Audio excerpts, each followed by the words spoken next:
Hello and welcome to SPMIS Academy. Today we'll analyze important newspaper articles of 9th May 2026. Please note you can download the PDF version of today's newspaper analysis by clicking the link given in the comment section. This is the list of the topics that we'll be covering from today's newspaper. The first topic is about new Chief of Defense Staff appointed by the government. Important from our syllabus GS paper 3, defense point of view. Chief of defence staff ये post पहली बार propose किया गया कि ऐसा एक post बनाया जाना चाहिए after Kargil review committee report submitted in 2001। देखिए, कारगिल वॉर के दौरान हमारी सरकार को रियलाइज हुआ कि हमारे जो तीनों आर्म्ड फोर्सेस हैं, आर्म्ड फोर्सेस के wing, army, air force and navy, इनको कोऑर्डिनेटेड तरीके से काम करना चाहिए। There should be one single point of contact between these three armed forces.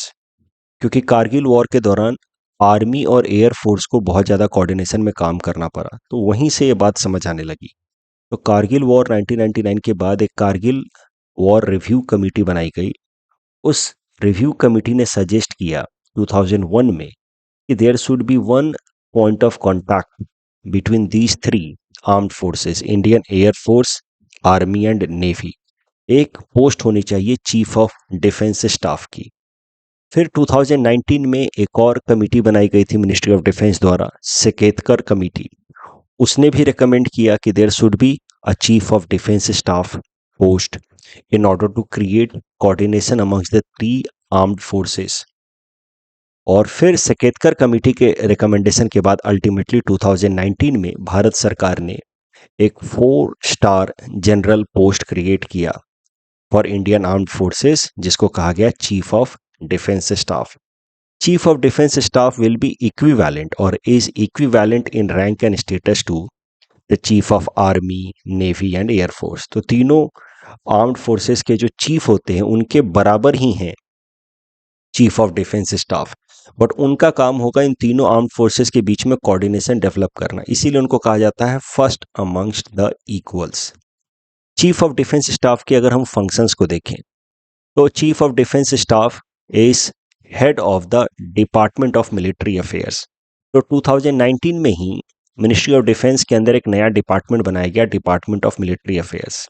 इसके साथ ही मिनिस्ट्री ऑफ डिफेंस के अंतर्गत जो डिपार्टमेंट्स हैं वो हम देखें तो डिपार्टमेंट ऑफ डिफेंस है, headed by defence secretary. Department of military affairs headed by chief of defence staff. Then there is Department of Defense Production headed by Secretary of Defense Production, and Department of Defense Research and Development headed by DRDO Chief. Department of Ex-Servicemen Welfare headed by Secretary of Ex-Servicemen Welfare. तो ये 5 departments हैं department of defence की, ministry of defence के अंतर्गत। उसमें से एक department है डिपार्टमेंट ऑफ मिलिट्री अफेयर्स, जो बनाया गया 2019 में with recommendation of creation of this post chief of defence staff. और अब department of military affairs is headed by chief of defence staff. Department of military affairs करता क्या है? Department of military affairs decides priority with respect to procurements for 3 services. तो जो भी defence equipments procure करने हैं, वो किन सर्विसेज के लिए कब कितना डिफेंस इक्विपमेंट प्रोक्योर करना है, वो रिकमेंडेशन देता है डिफेंस मिनिस्ट्री को डिपार्टमेंट ऑफ मिलिट्री अफेयर्स। तो डिपार्टमेंट ऑफ मिलिट्री अफेयर्स के को हेड करते हैं chief of defence staff, 4 star general, this post created in 2019। उसके अलावा जो दूसरा मैंने पहले ही पे ये बात बता दी है वो ये है कि Chief of Defense Staff is a single point military advisor to the Defense Minister regarding all the 3 services. अब क्या है कि अगर हम डिफेंस रिलेटेड भारत सरकार का स्ट्रक्चर देखें तो ऑफ कोर्स टॉप पे तो है president of India. President of India is head of all the three wings of the government itself, legislative, executive and judiciary. तो प्रेसिडेंट ऑफ इंडिया तो सेरेमोनियल हेड है ही। उसके नीचे फिर सेंट्रल गवर्नमेंट है headed by the prime minister. फिर central government के अंतर्गत आता है मिनिस्ट्री ऑफ डिफेंस। अब मिनिस्ट्री ऑफ डिफेंस को सीधा एडवाइस करेंगे chief of defence staff with respect to functioning of Indian air Force, army and navy. So this is the most important function of Chief of Defense Staff जिसके लिए बनाया गया है। CDS post को, single point military adviser to defence minister in matters involving these 3 services. साथ ही साथ chief of defence staff will play advisory role to nuclear command authority. Nuclear command authority ultimately takes decision with respect to use of nuclear weapon. तो nuclear command authority में chief of defence staff का advisory role होता है। जैसा कि मैंने आपको पहले ही कहा कि chief of defence staff is at par with respect to head of the 3 armed forces, 3 wings of the armed forces. So that is the reason why CDS Chief of Defense Staff का काम होता है to bring coordination amongst the 3 armed forces, but he does not exercise command role over these 3 service chief. ऐसा नहीं है कि ये 3 service chief के को कमांड करेंगे, उनके बॉस हैं चीफ ऑफ डिफेंस स्टाफ, ऐसी बात नहीं है। He is at par, they are 4 star general, और he chief of defense staff can be considered as first amongst the equals. Age limit की अगर हम बात करें तो चीफ ऑफ डिफेंस स्टाफ की एज लिमिट है 65 ईयर। 65 ईयर्स में सीडीएस को रिटायर होना होता है। अब जैसा कि मैंने आपको बताया, chief of defence staff post बनाया गया 2019 में after recommendation of Shekatkar committee. उसके बाद भारत सरकार ने पहला chief of defence staff appoint किया army chief general Bipin Rawat साहब को 2019 में, बट अनफॉर्चुनेटली उनकी डेथ हो गई इन अ चॉपर क्रैश इन दिसंबर 2021। फिर 2022 में लेफ्टिनेंट जनरल अनिल चौहान साहब was appointed as second chief of defence staff of India. Anil Chauhan साहब, अब अनिल चौहान साहब का जो टर्म है, टेन्योर है, वो खत्म हो रहा है 30 मई 2026 को। इसी कारण से भारत सरकार ने तीसरा chief of defence staff appoint कर दिया है। Now the third chief of defense staff who will be succeeding General Anil Chauhan is Lieutenant General N.S. Raja Subramani. He will be appointed, he has been appointed as Chief of Defense Staff and he will assume charge on 31st May 2026. एक बार जब अनिल चौहान साहब का टेनियर खत्म हो जाएगा, then Lieutenant General N.S. Raja Subramani साहब Chief of Defense Staff post assume करेंगे। इस टॉपिक के बेसिस पे ये प्रीलिम्स प्रैक्टिस क्वेश्चन है। Please attempt this question and submit the answer in the comment section. Next topic is about DRDO and Indian air force successfully tests TARA, tactical advanced range augmentation weapon. Important from our syllabus GS paper 3 defence point of view. TARA है क्या, वो समझते हैं। तारा का पूरा नाम है tactical advanced range augmentation. It is a smart glide that is attached to an ordinary dumb bomb to convert it into long range precision guided stand off weapon। इसका मतलब क्या है? इसका मतलब सरल देखिए, नॉर्मली देखिए हमारा कोई फाइटर जेट है, मान लीजिए सुखोई विमान है या मिग विमान है, रफाल है, ये हमारा फाइटर जेट है। अब फाइटर जेट का काम क्या होता है कि apart from fighting the enemies fighter jet, enemies के फाइटर जेट से वो फाइट करता है हवा में, एक काम तो ये होता है फाइटर जेट का। दूसरा, वो बॉम्ब ड्रॉप कर सकता है एनिमी के एरिया पे जाकर के, उसके ऊपर जाकर के बॉम्ब ड्रॉप कर सकता है। अब नॉर्मल बॉम्ब ड्रॉप करने में होता क्या है कि एनिमी के एरिया के ऊपर जाना होगा, एकदम वर्टिकली ऊपर, पाकिस्तान के ऊपर पहले जाकर के फिर बॉम्ब ड्रॉप करना होगा। अब उसमें होगा क्या कि एनिमी के रेंज में हम आ सकते हैं, उसके एयर डिफेंस सिस्टम के रेंज में आने का मतलब है कि हमारे फाइटर एयरक्राफ्ट को वो डिस्ट्रॉय भी कर सकते हैं, वो अपने मिसाइल से, एयर डिफेंस मिसाइल से। तो अब इसी सिचुएशन से बचने के लिए बनाया गया है तारा को।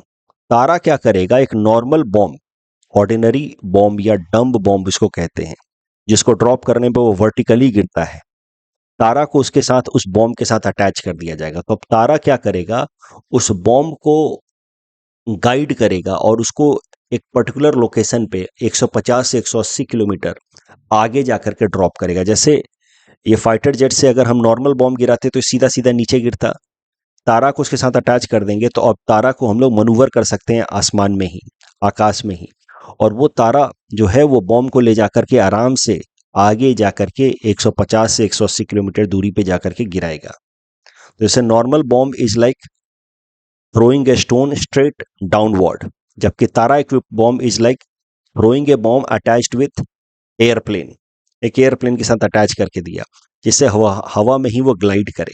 तो इसीलिए इसको तारा को क्या कहा जा रहा है, स्मार्ट ग्लाइड किट है, जिसको कनेक्ट किया जाएगा एक डम्ब बॉम्ब के साथ। उसके साथ ही वो डम्ब बॉम्ब जो है वो long range precision guided stand of weapon बन जाएगा। स्टैंड ऑफ वेपन मतलब एनिमी से दूर रह करके ही हम लोग इसको ड्रॉप कर सकते हैं।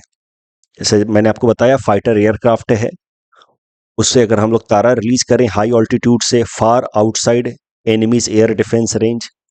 अब क्या है कि हमारा जो फाइटर एयरक्राफ्ट है it need not to fly directly above the target, दूर से ही हम लोग डिलीवर कर सकते हैं। और फिर ये जो तारा है उस बॉम्ब को ग्लाइड कराना शुरू करेगा in the air itself rather than simply falling vertically, and then because of aerodynamic lift it will travel up to 150 to 180 kilometer and then it will deliver the bomb at intended release point.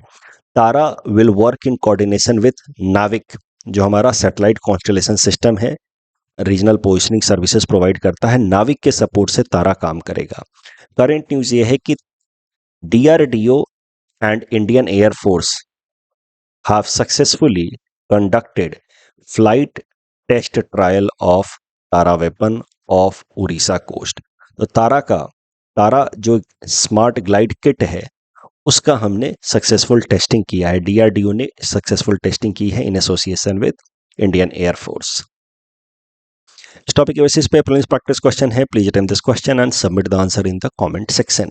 Next topic is about K shaped economy, important for हमारे syllabus GS paper 3 Indian economy point of view. देखिए K shaped economy is a situation जब एक economy एक particular crisis के बाद या किसी economic shock के बाद, जैसे कोविड के बाद इंडियन इकोनॉमी में शॉक आया था या क्राइसिस आया था, तो उसके बाद जब इकोनॉमी रिकवर करे बट सारे सेगमेंट ऑफ द इकोनॉमी एक तरीके से रिकवर ना करें या सारे लोग इकोनॉमी के एक तरीके से रिकवर ना करें, कुछ लोग उसके बाद स्ट्रॉन्ग तरीके से रिकवर करें, पॉजिटिव अपवर्ड रिकवरी हो, बाकी बहुत सारे लोग अगर रिकवर ना कर पाए और गरीब होते जाएं, तो ऐसे सिचुएशन में कहा जाता है के शेप्ड इकोनॉमी या के शेप्ड रिकवरी। तो आफ्टर अन इकोनॉमिक क्राइसिस अगर देश के अंदर इकोनॉमिक इनइक्वालिटी बढ़ने लगे तो कहा जाएगा कि economy has moved to K shaped structure.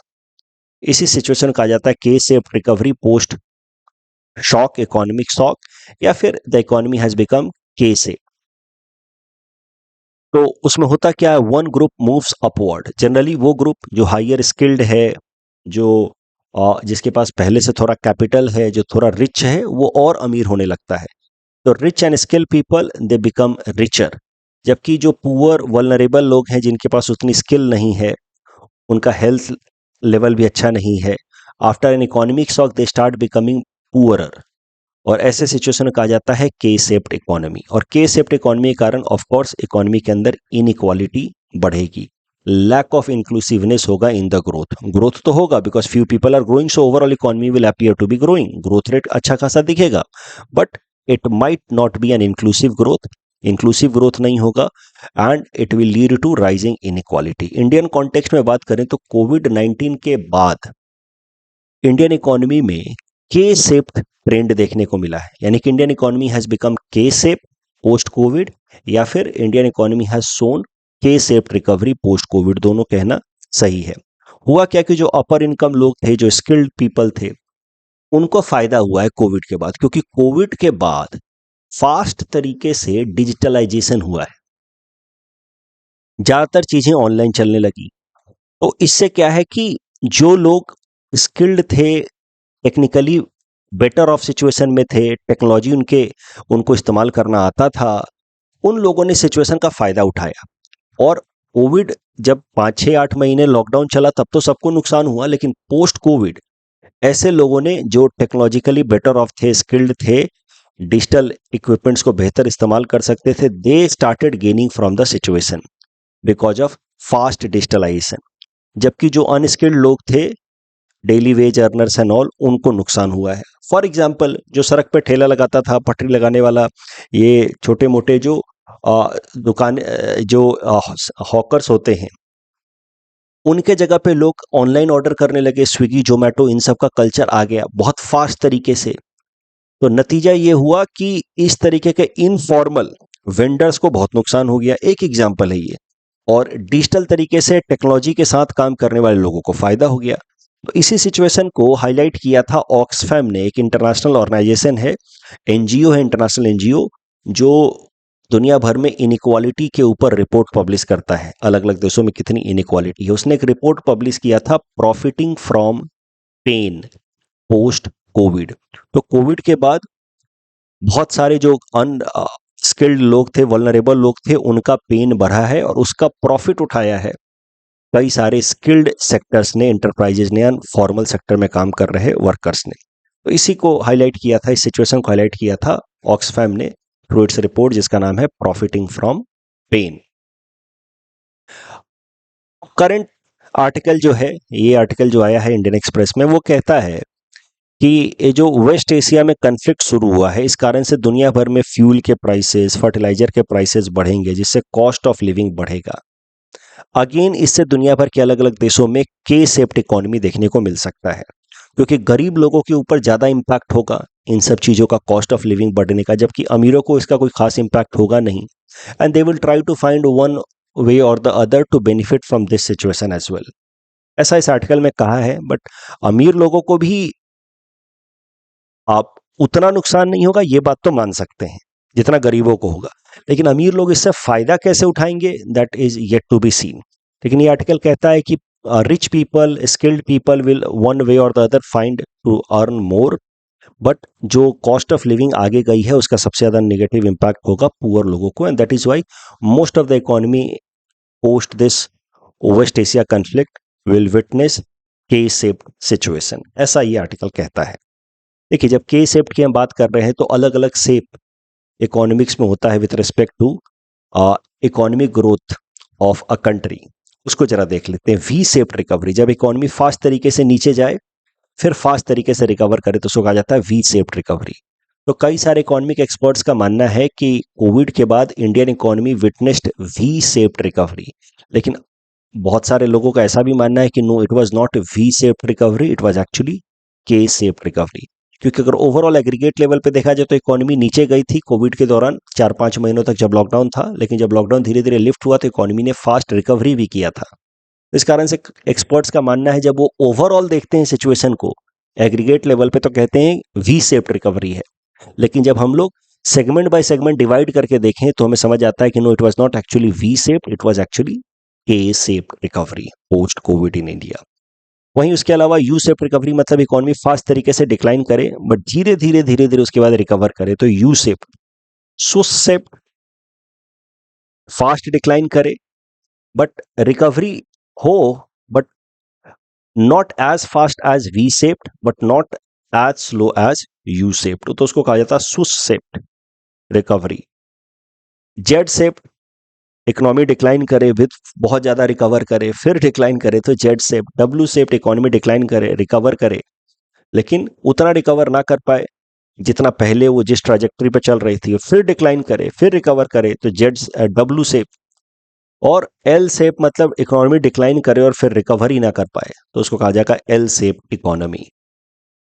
इस टॉपिक डिस्कशन के बेसिस पे प्रीलिम्स प्रैक्टिस क्वेश्चन है। You may attempt this question and submit the answer in the comment section. ऐसा सवाल आपसे पूछा जा सकता है एग्जाम में कि what do you mean by के शेप्ड इकोनॉमी और इसका सोशो इकोनॉमिक इंप्लीकेशन क्या होगा इन कॉन्टेक्स्ट ऑफ इंडिया। तो के शेप्ड इकोनॉमी को डिफाइन कर देना आप, कोविड-19 के बाद से बताना कि Indian economy is witnessing K shaped recovery, उसका फिर इम्पैक्ट बता देना।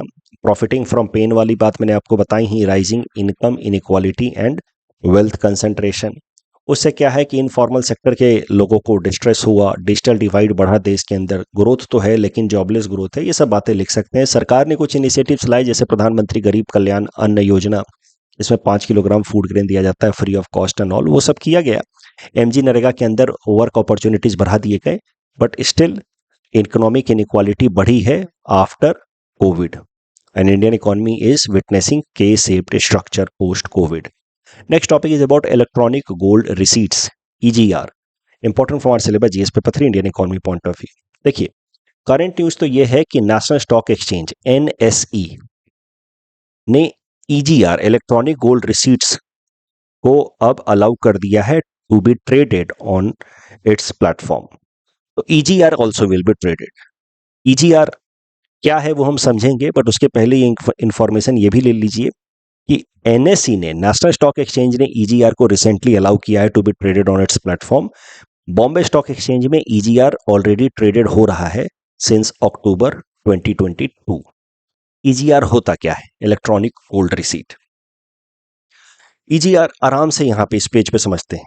देखिए, आपके पास मान लीजिए कुछ गोल्ड है, उस गोल्ड को आप जमा करा सकते हैं in a vault that is approved by SEBI.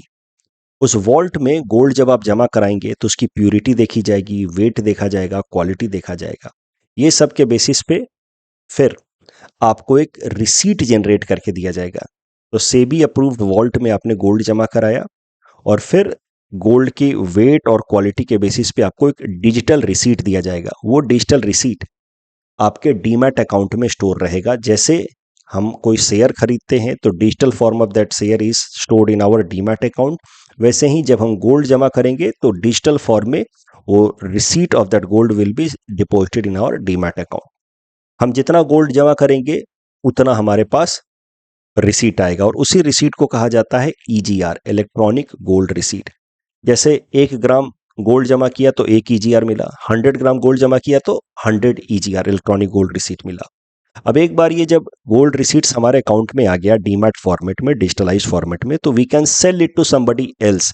Just like shares of a company are stored digitally in demat account and then it can be sold to somebody else, similarly EGR could be sold to somebody else. और अगर किसी और ने EGR खरीद लिया तो समझ लीजिए कि उसके पास अब वो गोल्ड की ओनरशिप हो गई। ईजीआर अगर आप खरीद रहे हैं तो यू एक्चुअली ओन गोल्ड। आपके हाथ में नहीं है वो गोल्ड, लेकिन वो गोल्ड कहीं और वॉल्ट में जमा है, सेबी द्वारा ऑथोराइज्ड वॉल्ट में, तो गोल्ड कहीं ना कहीं सुरक्षित है। तो rather than directly buying gold in the market with the hope कि गोल्ड का रेट बढ़ेगा, one can also invest in EGR, electronic gold receipts. And EGRs are traded on stock exchanges like Bombay stock exchange and national stock exchange, just like shares are traded there. तो जैसा कि मैंने आपको बताया, EGR पहले से trade हो रहा है बीएसई में, अब एनएसई में भी ईजीआर ट्रेड होना शुरू होगा। तो ईजीआर क्या है जी? डीमटेरियलाइज्ड सिक्योरिटी है which represents ownership of physical gold stored in SEBI regulated vault. और फिर रिसीट जो मिलेगा डीमैट अकाउंट में स्टोर हो जाएगा एंड देन उस रिसीट का हम लोग ट्रेडिंग कर सकते हैं। Overall electronic gold receipt operates under SEBI guidelines, क्योंकि national stock exchange, Bombay stock exchange में बेचा जाता है तो सेबी गाइडलाइंस के हिसाब से ही चलेगा। इस टॉपिक के बेसिस पे प्रीलिम्स प्रैक्टिस क्वेश्चन है। Please attempt this question and submit the answer in the comment section. Next topic is about tiger in Daying Ering memorial wild life sanctuary. Prelims perspective से इंपॉर्टेंट है, देख लीजिए। देखिए, कैमरा ट्रैप मतलब camera का इस्तेमाल करके ये कंफर्म हुआ है कि tiger is there in Daying Ering memorial wild life sanctuary. पिछले 20 सालों से वहां पे टाइगर रिकॉर्ड नहीं किया गया था, देखा नहीं गया था, लेकिन now it has been found that tiger is there in Daying Ering memorial wild life sanctuary. इस Daying Ering memorial wild life sanctuary is located in Arunachal Pradesh.